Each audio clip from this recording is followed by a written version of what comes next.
Oi oi, alright, how's it going? I'm Grant, this is Doodle Review, and before I get to Metal Week next week, I thought I'd smash out a couple of pop reviews. Olivia Rodrigo is a pop star emerging like so many others before her did from the world of Disney. Her first record, Sour, dropped in 2021, and she's followed that up quickly with this year's Guts. Rather than jumping straight into that one though, I thought I'd take a minute to revisit my thoughts on that first record, Sour.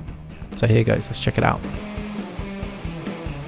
Back in 2021, I was eager to check out this record after being sucked into the hype cycle around the track Driver's License, and found it to be an album with like two personalities. Billie Eilish looms large over the softer songs like Enough For You, and there are multiple examples of Eilish's apathetic, ascending or descending backing vocals scattered throughout, most notably in Good For You. In and of itself, none of that's a bad thing. It's kind of how the music industry works. Someone breaks through with something new, and then other artists come to serve the market and kind of bring more of it to people. I just found the softer tracks a bit dull next to the higher energy alt rock pop style of songs like Opener Brutal and Jealousy, which are instant fun and allow more of what sounds like Rodrigo's own personality, or at least something that makes her unique, to shine through a little more. This is a decent pop record with some strong high points, and I'd give it about a 5 out of 10. Okay, so that's actually what I wrote, what my thoughts were circa June 2021. Would I have to say the same thing now? I feel like I might have laboured the point around the Eilish sound-alike thing a little too heavily. But overall, I'd say I agree with the rating. I haven't really found myself going back to it much beyond the high points that I mentioned. I actually didn't listen to it all the way through again until Guts came out. Speaking of which, Olivia Rodrigo's second album plays like a Hollywood sequel. It's a fast turnaround, what sounds like double the budget, with script notes from the exec team to pack in all of the crowd-pleasing moments of the first.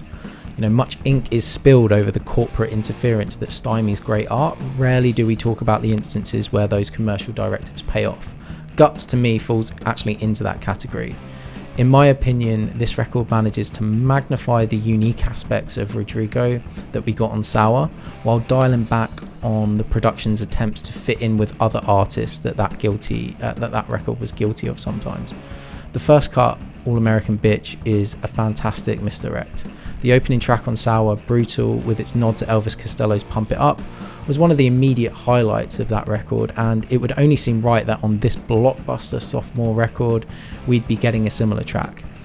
Instead, the album opens with this really delicate acoustic song which sounds really good, but you can't help but feel a little deflated.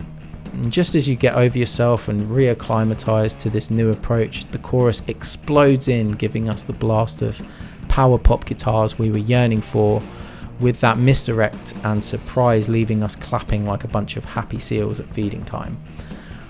It's when Rodrigo is in this new wave power pop punk mode that her star shines brightest, to me at least. I might be biased because that's pretty much my jam, but tracks like Bad Idea Right, Getting Back and Love Is Embarrassing are punchy, catchy as hell pop tunes that feel modern while finding a bit of a niche within the world of female pop stardom that isn't really being catered to anywhere else.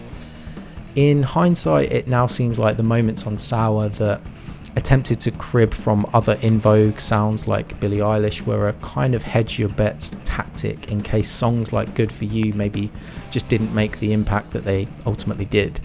Guts feels free from that, and so the slower songs, although they're still the least interesting here, are allowed to breathe with production that feels a little more natural. In fact, the acoustic guitar production in particular, like on that aforementioned acoustic opening of All American Bitch and songs like Lacy, sound fantastic, with layers used to make them feel lush and crisp and clear. Back on the upbeat numbers, Ballad of a Homeschool Girl has a kind of mid-2000s indie sleeves vibe to it in the looseness of the performance and the lead guitar hook, and Pretty Isn't Pretty is chorus-soaked new wave pop heaven. I feel like with a more self-assured identity combined with ultra-sharp pop songwriting, Olivia Rodrigo has really hit it out the park with Guts, and I'd give this a strong 7 out of 10. What do you think? Did I get these ratings right? What are your favourite tracks? Wholesome Abuse in the comments below, and look out for Metal Week next week. Cheers.